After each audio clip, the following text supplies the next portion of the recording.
First of all, Dad, if he were here, would be humbled by the fact that he had anything to do with honoring Wendell Smith and Sam Lacy, because he competed against them. He felt that they were so important to sports. When it comes to Wendell Smith, thankfully, because of the movie 42, millions of the current generation know his contribution to breaking down barriers in Major League Baseball with Jackie Robinson.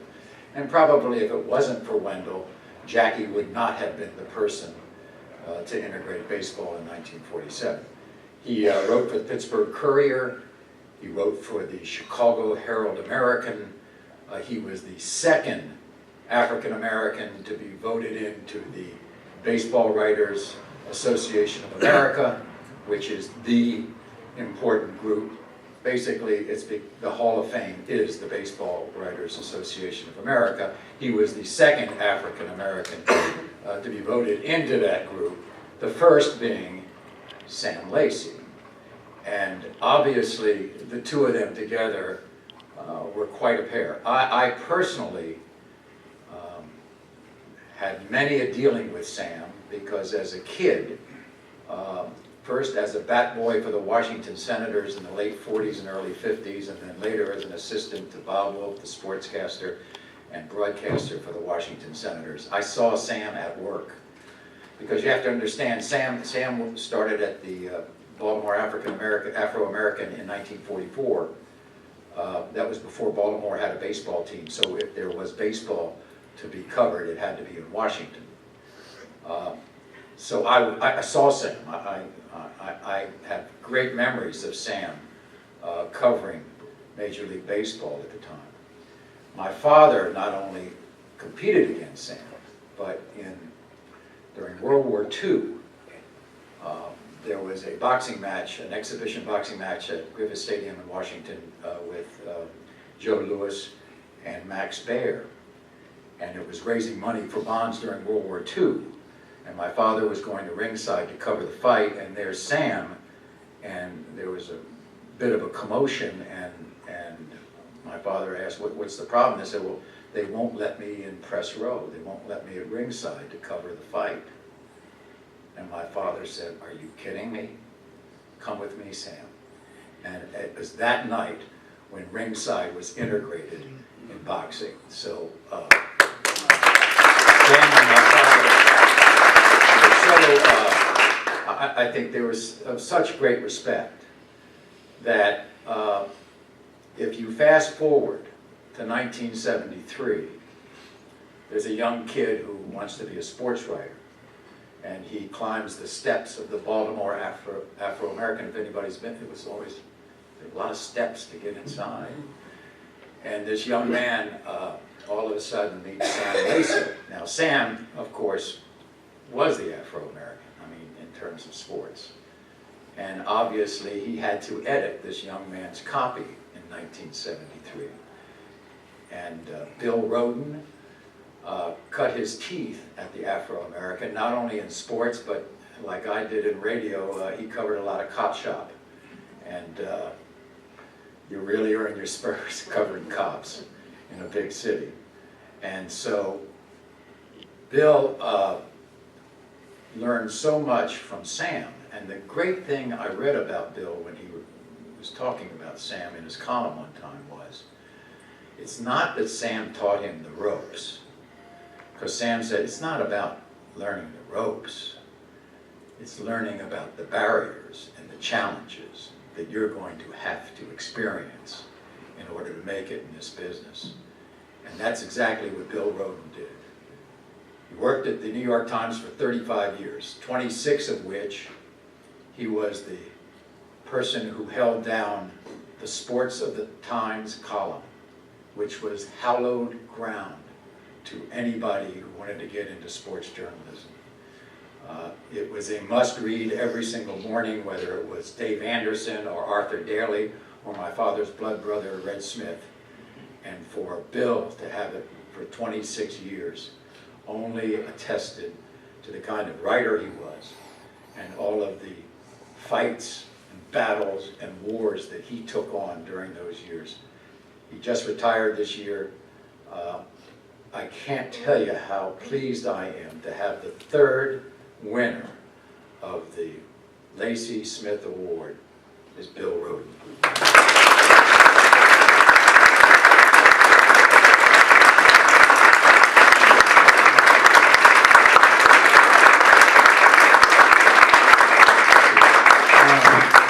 Thank you very much. Retired is still jarring. I'm not quite sure. I think I've just moved from one stadium to the other. Thank you very much. And George, I'm turning my clock on here because we have like 5 minutes. You go 8. No, no, 8. I know. First, Dr. Curran, thanks for having me. And George, thank you very much. I want to acknowledge just some colleagues.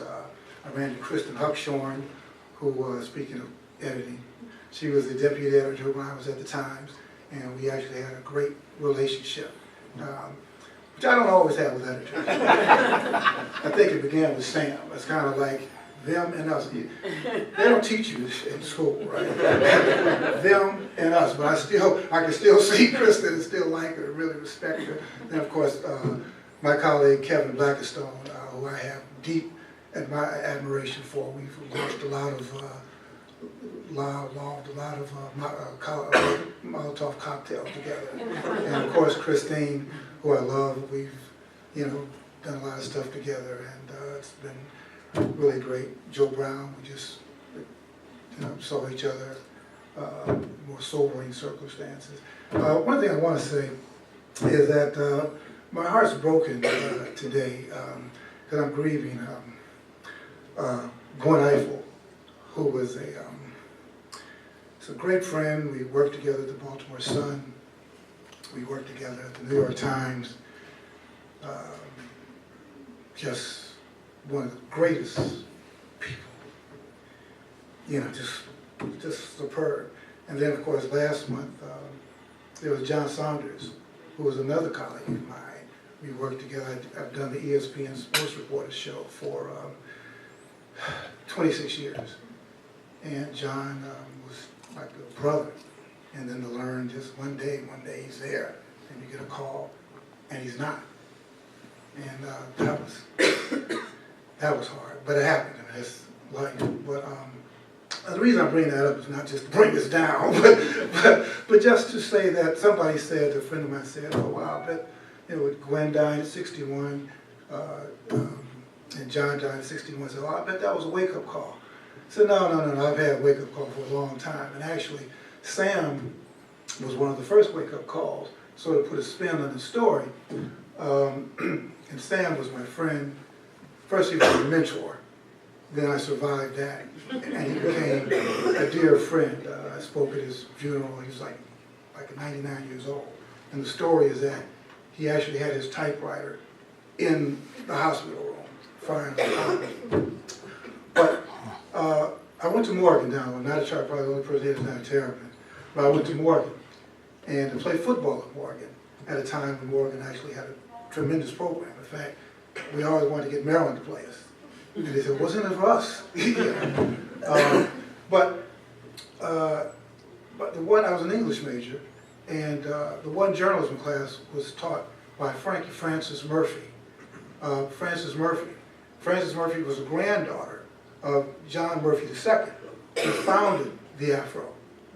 And took this class, me and her son Jimmy, a good friend. So she told me that, listen, if you don't get drafted, and if you don't go to grad school, march your black butt to the Afro and start working.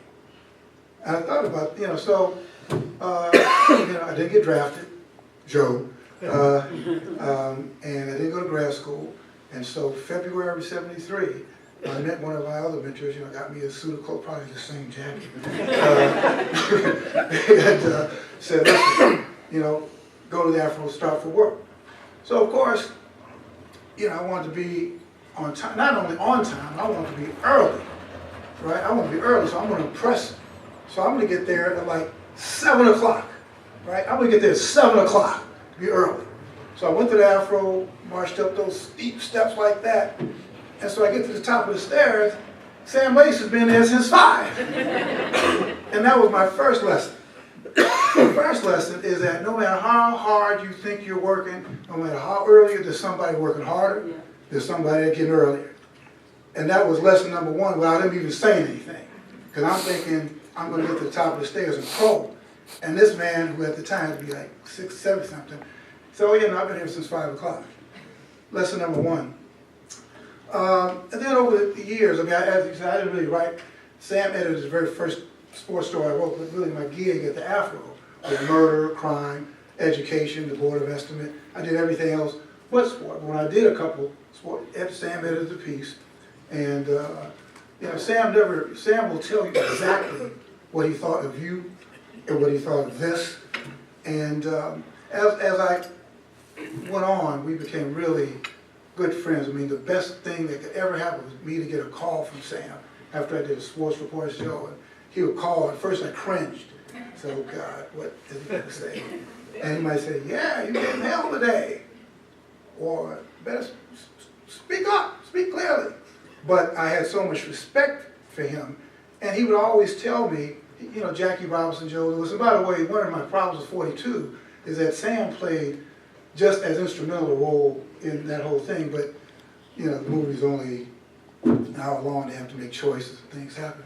But Sam was sort of my Shirley Povich. I mean, he was my, I never had the honor to meet your dad, but Sam was my Shirley Povich. And the last thing I'll say, and you can say a whole lot of other things, is that I was had a conversation with John Stedman at one of the Super Bowls. And again, John, of course, you have these legends, you know, as you know, these layers of legends, right? And you're one of them, by the way. George said you kind of missed on me, but you're a legend. I'm not that old. But it has to do with impact, not age.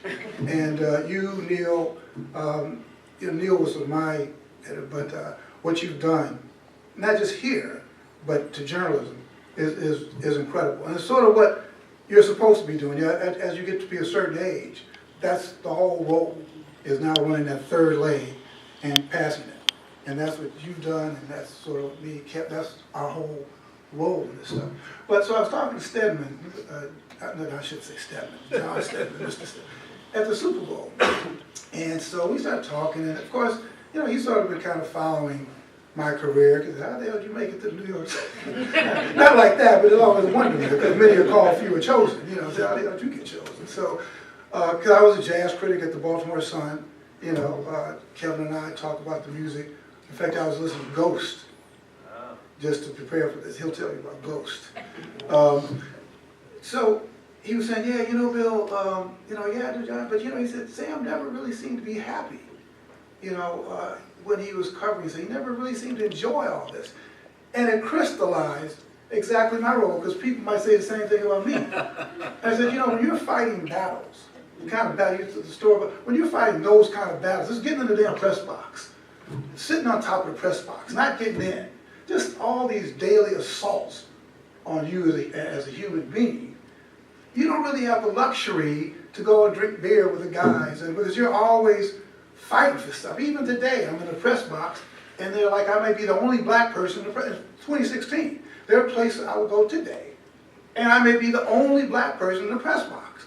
Maybe there may be two. You know, you go to the Final Four and all the people running copy and doing the stuff behind it. No black kids. You know, and I know we're working on this stuff, but well, my point is when Stedman said that, it crystallized my role. And I said, John, you know, sometimes that, and I guess if you're not in it, you don't understand it. That, yeah, we don't really have the luxury to enjoy it. I mean, I enjoy what I'm doing, but you're always fighting these battles. And that's what fans said. His book was called Fighting for Justice. And you gotta have something, you know, when you got young guys, you gotta have something, you gotta have some kind of battle, you gotta fight something. It's not just about getting the gig and, you know, making the dough and all that. You have to have something, you gotta stand for something. And too many young people, because a young girl asked me about 8 years ago, I wrote a book called $40 Million Slaves. And during the process of it, a young lady during Black History Month, of course, you know, I was talking to her, and she said, yeah, well, Mr. Rhoden, let me just ask you, that was all very nice, but who was the first white athlete to integrate the NBA? Yeah. She asked me, who was the first white athlete to integrate the NBA? Think about that, right? And I was kind of stunned, but then I said, you know what, it makes sense. Because in her generation, when she grew up, the NBA was 80% black. NFL, so a lot of kids think it's always been like that. There are kids who had 8 years of Obama. And probably them, I think that was always like this. And they don't realize it until today, oh no. That was Camelot. Now you're experiencing with, we're all putting our armor back. Well, I know there's some people who, we're not putting our armor back. So, there's more I could say, but Sam meant so much to me. Not always what he said, but just representing and the stuff he did, stuff he had to go through, the impact he made. So to receive this award in his honor is a great honor, and I think he would be pleased. I think he'd be pleased, but I'm certainly pleased. Tremendously appreciative of the award, everything you're doing, and thank you so much.